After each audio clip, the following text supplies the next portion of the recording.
Okay, Megsie, what color is your underwear? Well, right now, I would say it's black. I like wearing dark-colored underwear. It hides the stains, and that way I don't have to change it more than once a month. What was your first sexual experience like?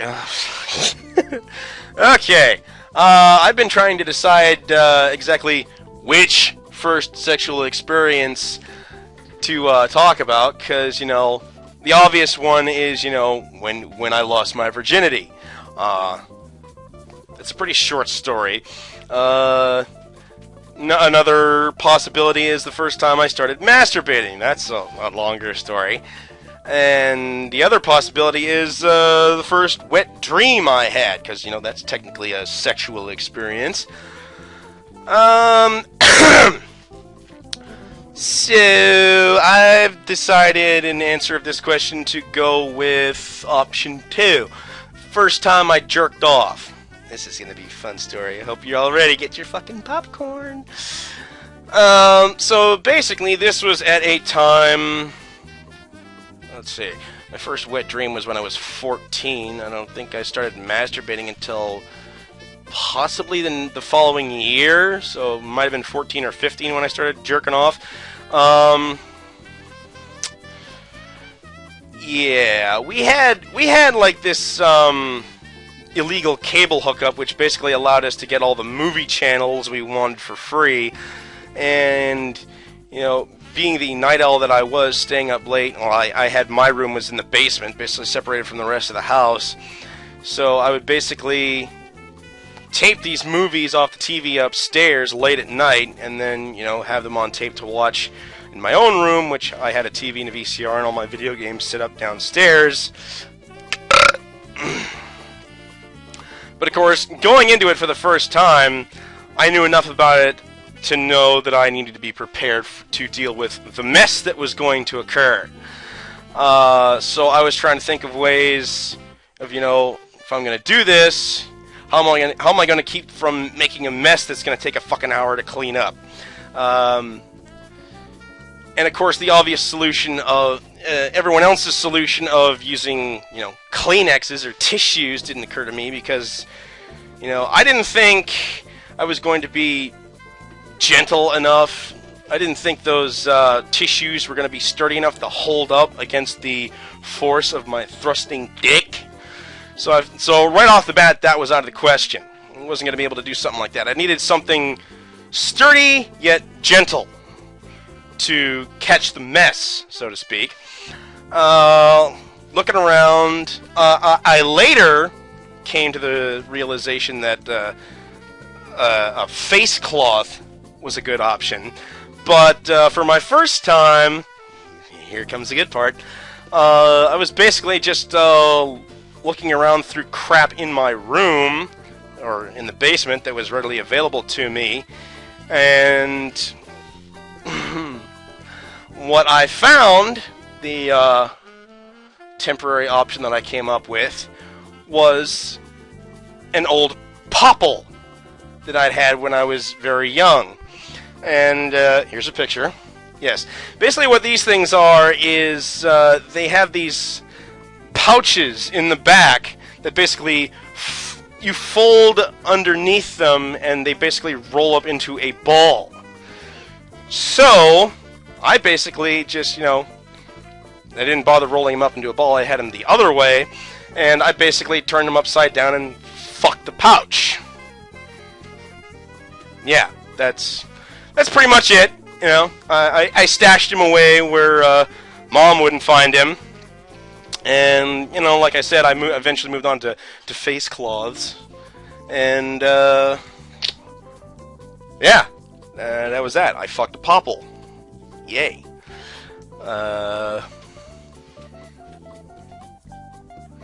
Yeah, I think that's pretty much it. Okay, next question. What is your favorite food? Pussy. How big are your feet? Well, okay. Favorite food. Pussy is number 1. Number 2 would be apple pie. Number 3 would be shake and bake chicken. Yeah. Number 4 would be stir fry. Oh my god. I love my fucking wife. I mean, Jesus Christ. I never had fucking stir fry before I met her. And Mom, why the fuck not? Huh? What? Seriously, that shit is delicious. I could eat buckets of that stuff. Okay. Come on, ruler. So yeah, my feet are 10.5 inches, which is basically a size 10.5. Oh wait, there's the measuring tape here. Oh no, it's still wrapped up. Never mind. Fuck it. Okay.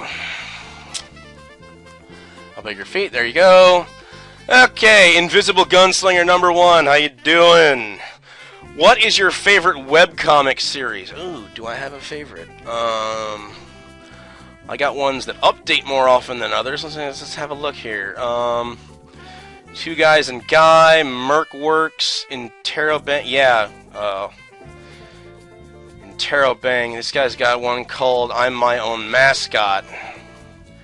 That's a pretty good one. Naruto, yeah, well, that's manga. Snafu. Yeah, Snafu's pretty good. I mean, this guy's got some damn good drawing style here. I mean, his characters are obviously derived from existing franchises and shit, but, let's see what else. Los Lindos, they don't update too much, and that's basically a furry webcomic, but anyway, Snafu. What was another one on Snafu that I like? Yeah, Grim Tales. That's pretty damn good. That's basically the story of Grim and Mandy from the Grim Adventures of Billy and Mandy. Basically, Mandy's grown up and married Death and had 2 kids. Yeah, Grim Jr. and Mini Mandy.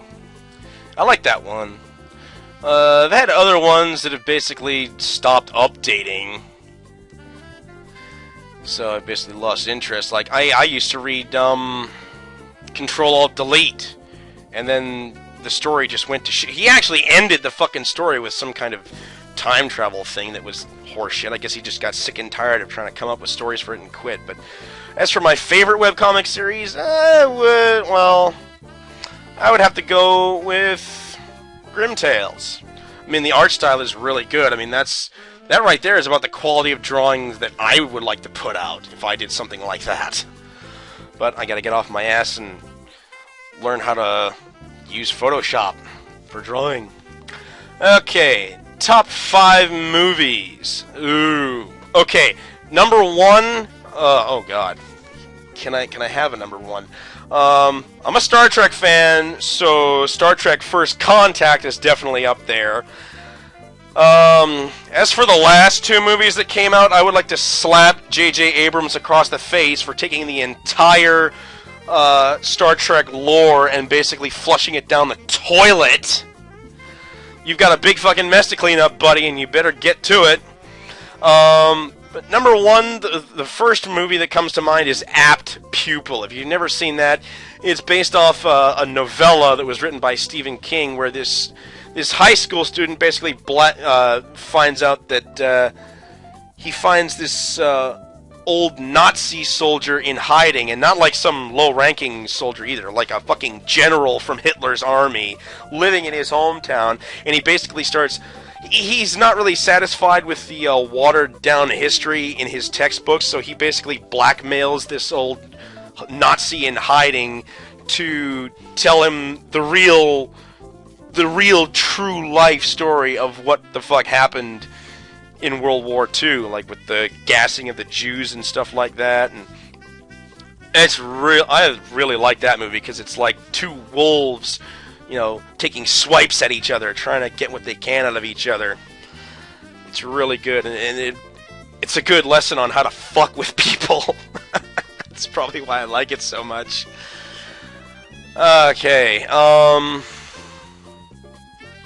Watchmen. I like that movie. You know, I can ignore the giant blue penis. I don't have a problem with that. What else?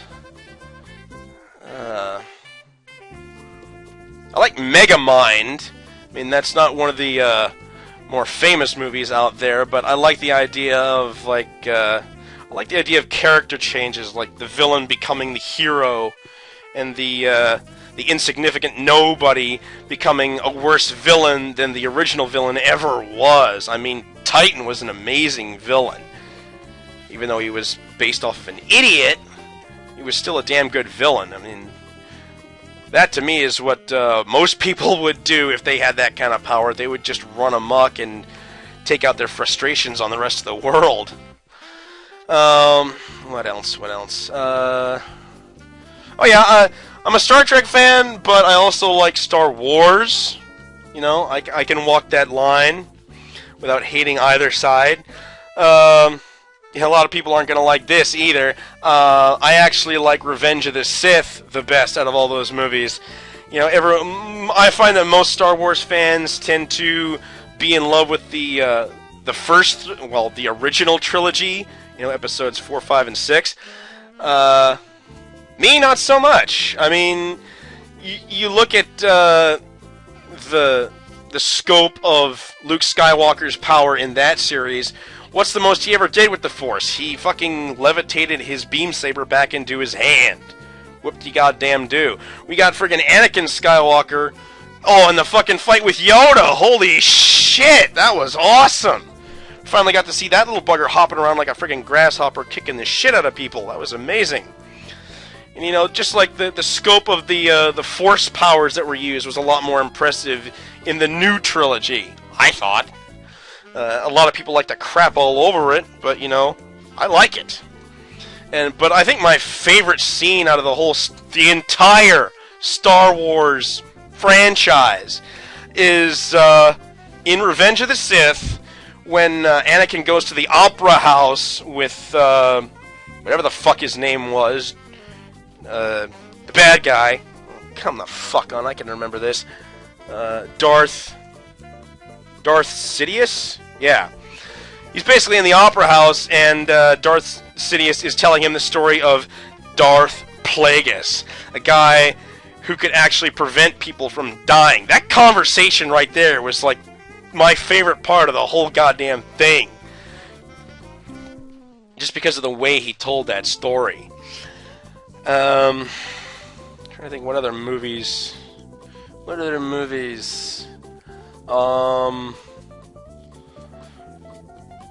I really liked Transformers as a kid. I do not like any of the fucking Michael Bay Transformer movies. Fuck him. Go die in a fire. Oh god! Back to the Future. There you fucking go. That's my favorite movie right fucking there. Back to the Future Part 2.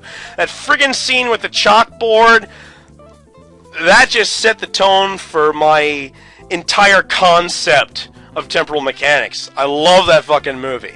Love it. There you go. Well, top 5 movies, not my favorite. Okay, I think I've mentioned enough movies to fill the top 5, but yeah, Back to the Future Part 2, favorite movie ever. There you go. Worst video game you've ever played. Okay, here we go.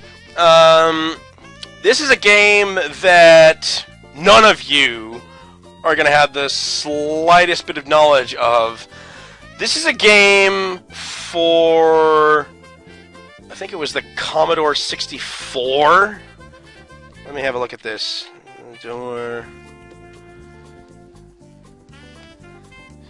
Yeah. Yeah. It was definitely that.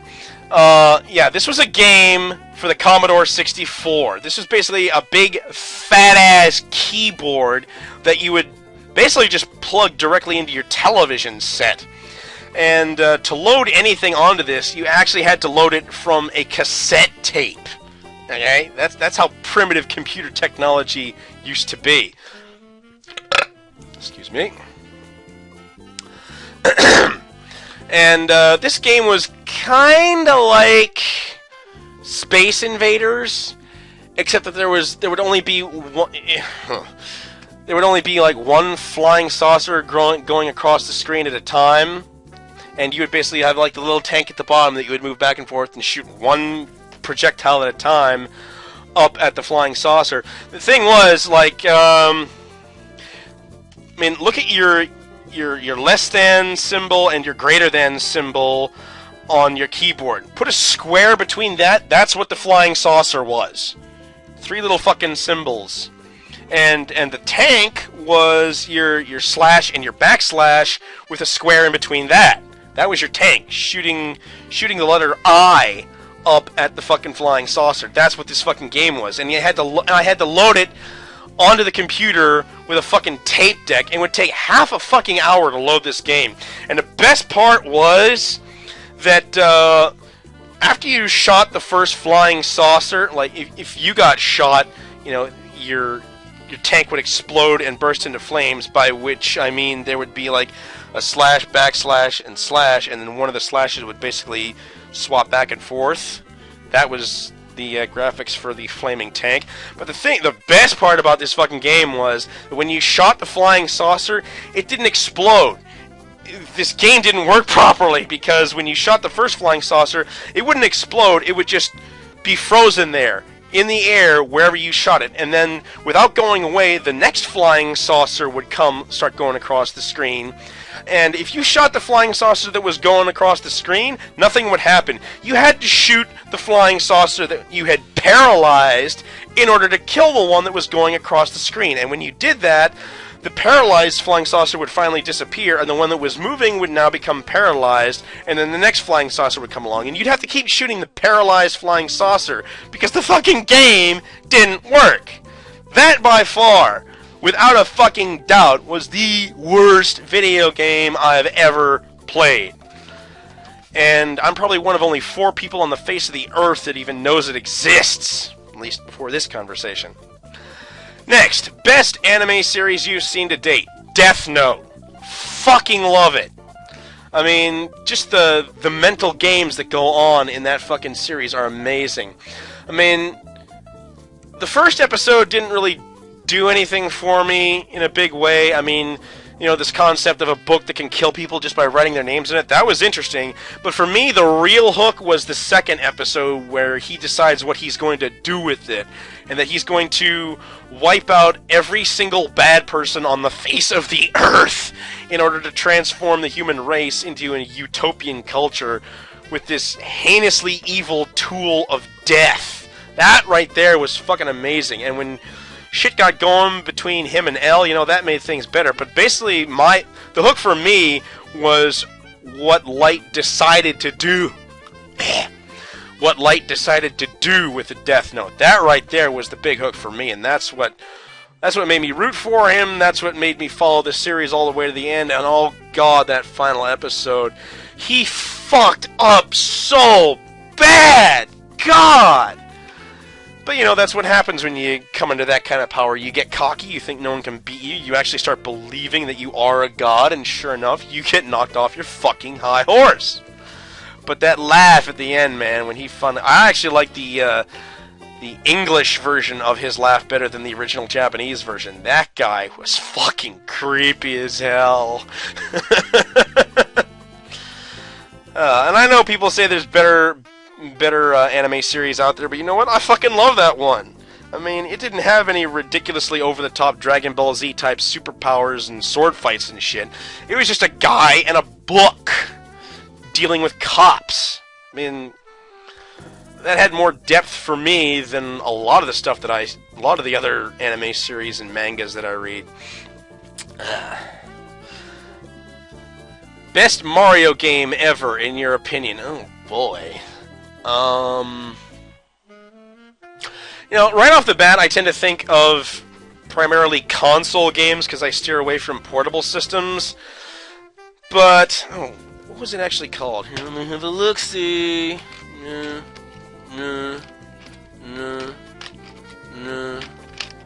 You're rated at the fucking beginning, aren't you, you bastard? Get back in there. Oh, Mario and Luigi Superstar Saga. I love that one. You're playing. It's basically like a Mario RPG style kind of game, but with Paper Mario mechanics in it as well.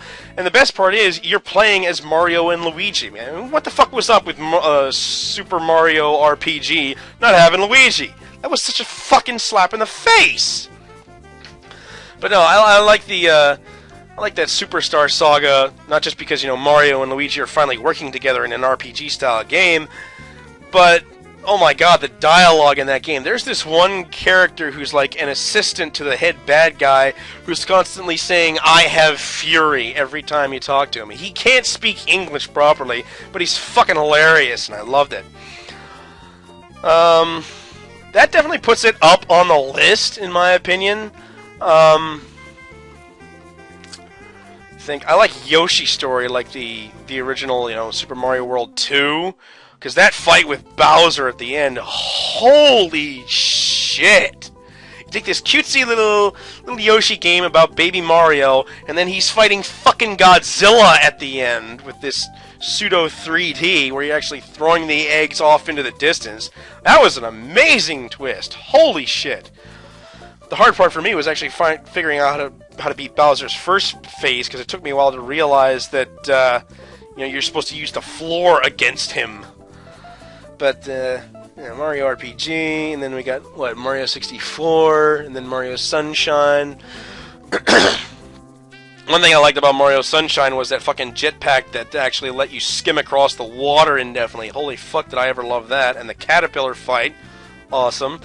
I didn't like the final boss theme that was written by Lioness from fucking Charlie Brown. I mean, that was kind of stupid. The final theme for Bowser in Mario Galaxy, holy shit, that was awesome. The only problem with that was, by the time you got to that music, he only had 2 hits left. Ugh. And in Mario Galaxy 2, they basically took that theme and combined it with something from Fantasia 2000, and basically came up with a final boss theme that was actually worse than the one from Mario Galaxy 1. Ugh. But favorite Mario game? I like the original Mario Galaxy. I mean, nothing really stands out that far ahead of the others. I mean, I like Yoshi's Story and I like Superstar Saga. Mario Galaxy's pretty good. I'm not sure which one would stand out above the rest, but yeah, those are kind of my top 3 of Mario games. Next, how old do you expect to live? I would like to make it into the triple digits, but on the other hand, I also have this idea of when I'm 93, putting on a dynamite vest and going into an extremely overpopulated mall, just so that when I cross through the pearly gates, it's on a bus. How old do I expect to live? I don't know. I mean, I don't exercise a whole lot. I don't eat terribly healthy. I mean, I don't eat bad, but I do have a bit more sugar than I probably should, and I weigh a bit more than I probably should. But then again, I do come from a family of big guys. Not fat, just big. So I don't mind being somewhat overweight than I would like to be. I mean, I used to be 185. And now I'm like 215. I would like to go back to 185, but when I started working out on the Wii Fit, I kind of plateaued around 192. Kind of gave up on it. But yeah, 215 I'm not too happy about. How long do I expect to live? I hope I at least make it to my 90s, let's put it that way. Because I know that a lot of people, they tend to live for a long time, not because they eat healthy and exercise all the time, but because their behavior is extremely patternated. Like, they follow habits, and it's staying within those habits that your body is able to get used to, and therefore last longer. I mean, you talk to some of these old guys, they'll tell you that they ate fucking tackback and cigars for fucking breakfast every day for 5 decades, and they're like pushing their hundreds. I mean, how the fuck does that work when we're supposed to eat healthy and exercise every day? So I'm convinced that patternated behavior is more conducive to a long life than strictly healthy behavior. I mean, if a healthy diet and exercise is your pattern, then yeah, you're going to live longer. But, some people who've eaten shitty foods and been lazy their whole life have lived incredibly long, and then all of a sudden, their doctor tells them, this isn't healthy, you need to change your diet and do this and do this and do this, and then they do that, and then a couple weeks later they have a fucking heart attack and die. I mean, what the fuck does that tell you? So, yeah, how old do I expect to live? I expect to at least make it to my fucking 90s. I'm hoping. Why did you punch that rainbow skirt? Because she didn't sell me any fucking cookies, that's why! Damn bitch. Do you wear a watch?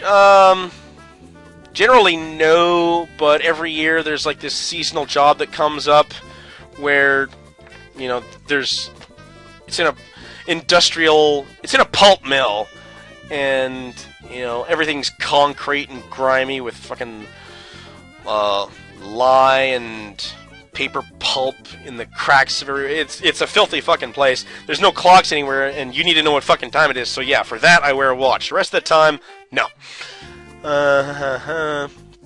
Have you ever taken an acting or theater class? No, but goddamn, I wish I did. I mean, when I first went into high school and was going through what my elective courses were going to be, I was basically deciding between art and theater, and I chose art. And not that I regret taking art class, but I wish to Christ that I could have taken a fucking theater class too, because I think I could have been a really good fucking actor. I mean, if I was better at memorizing lines, I could have done really well, because I think I have good acting skills. I mean, I can alter my voice, I can empathize when I need to. Yeah, I never have, but I wish I had. If you could visit any place in the whole world, where would you go? Paris, France. I want to try their baguettes. Those long sticks of bread. I heard they make really good bread in France.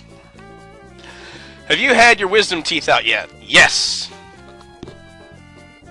2 in the top, the 2 in the back top, and the 2 in the back bottom. Yeah, basically each one at the very back, they're gone.